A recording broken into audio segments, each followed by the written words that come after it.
Hello YouTube. Sorry if it's noisy.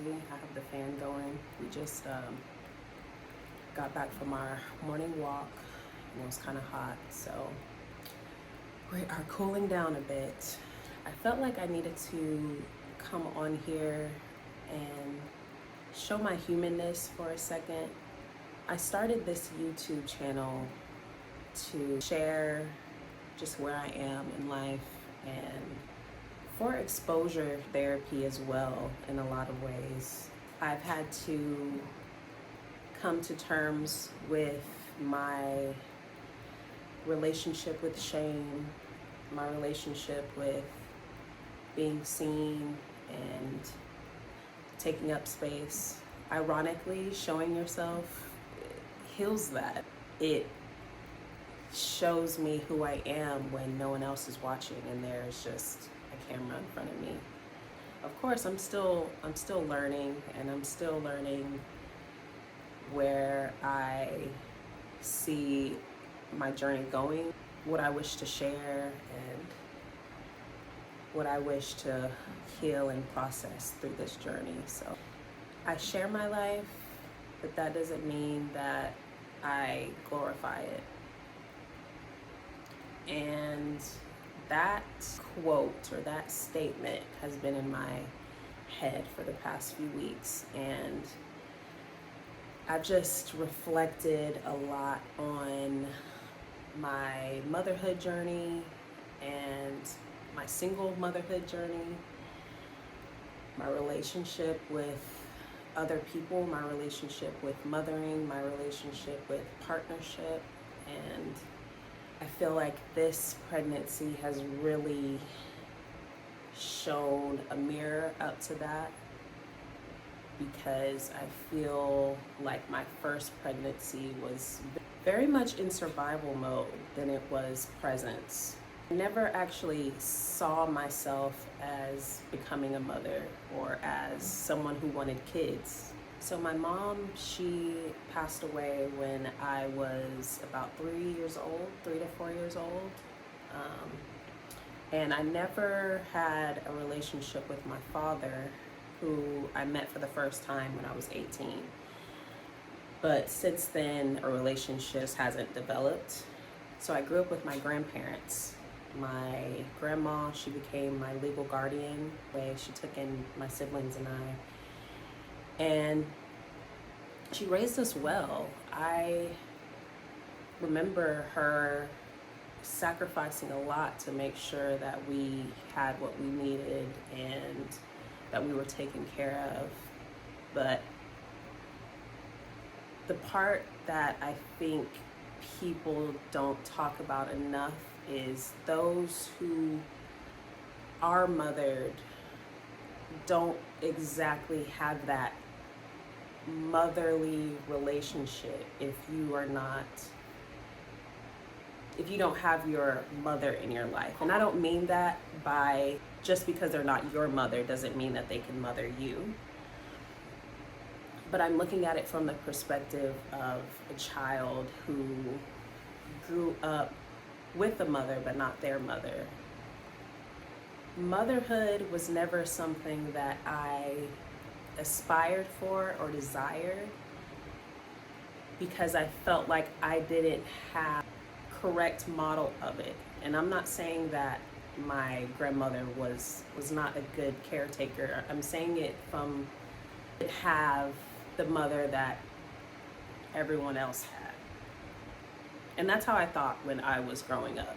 I did have somewhat of a rebellious stage where you can only imagine that void having an effect on you so much to where you are trying to fill it with other things, drinking, partying, and it's what kids do. And so I remember graduating from high school and I didn't exactly know what I wanted to do in my life. So I went to college for a year and it didn't work out. I didn't like it. I didn't feel motivated to do it. So I left college and I said, you know what, I'm just gonna go work. I'm just gonna find a job. I was 18. I thought that seeking my independence was what I needed to focus on other than anything else. I got a job, and that is where I met my first son's father. And our relationship, it blossomed very quickly. At that point, of course, I was very ignorant to what partnership was, what relationships were. We didn't know anything. Although there was a lot of love, I felt that we were mirrors to each other in a lot of ways. He showed me a lot of what I didn't know and what I needed to heal. And I found out I was pregnant with my first son, and I was terrified. I was so terrified because at that point, we were not exactly in a relationship at that point when I found out. And so I remember speaking to my sister, bless her, because she talked me off of that ledge of adoption because I was so set on that.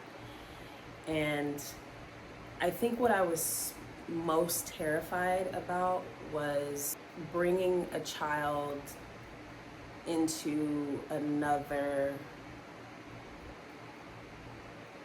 home that's not a home with both of their parents, because like I said, we weren't together at that time. So I decided to keep the baby, of course, and I thought that I needed to save my relationship and to work on it, and he felt the same way, and so we tried. We got back together, and I want to say we were doing what we thought was best, but I'm pretty sure that we were doing mostly what was best for what society wanted for us. And I remember it was close to Christmas. Son was about three to 4 months at that point, and I discovered some cheating that had happened while I was pregnant. So this was a year later, and that crushed me.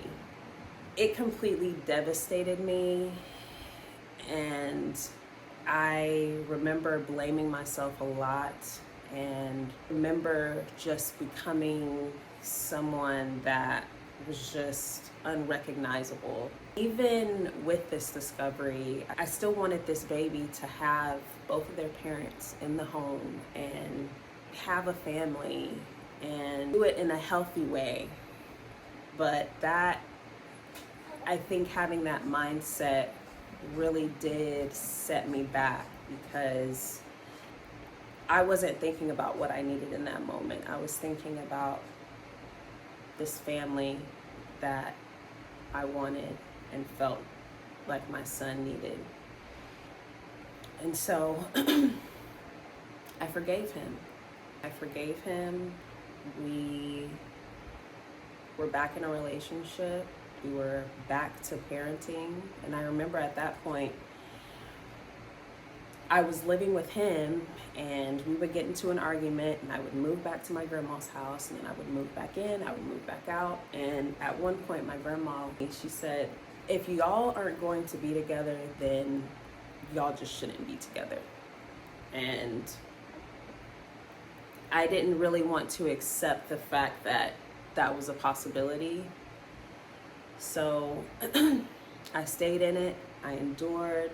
I became really toxic in ways where I needed to know where he was at 24/7. I needed to check his phone. I was just so, and imagine all of this on top of being in postpartum. I think that time of surviving really robbed me of becoming a mother for the first time. So of course, a relationship did not stand the test of time. I think after a betrayal like that, you aren't exactly the same. And no matter how much you try to forgive, I think that that's something that will always stick with you or be in the back of your mind. So it can just become so unhealthy. And I've forgiven that part of my life. I don't have any hatred towards him. I'm just a firm believer in everything happening for a reason. So fast forward, become a single mom, and we are co-parenting. And so that time brought me back to staying back at my grandma's and getting 2 jobs and trying to build my way back. I'm sharing this because I want to encourage other mothers that have endured, learn to go through it, because I truly feel like I'm at a stage in my life where I'm making the best of where I am. I don't glorify my life because there are things that I wish I would have done differently, and I wouldn't say that my choices are anything to glorify, but what I do glorify is not becoming what has happened to you, and to learn the lesson and allow the past to be the past, because there's nothing that I can change my past. Whatever it is that you go through, you grow through, and I'm just really grateful that I've had this time to reflect on the lessons that motherhood has given me.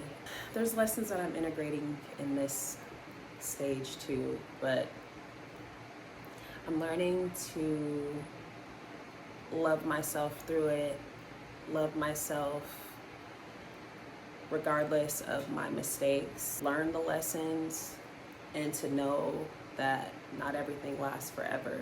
And so I feel like I'm rambling now, so I'm gonna end this video. Baby's probably gonna wake up here soon.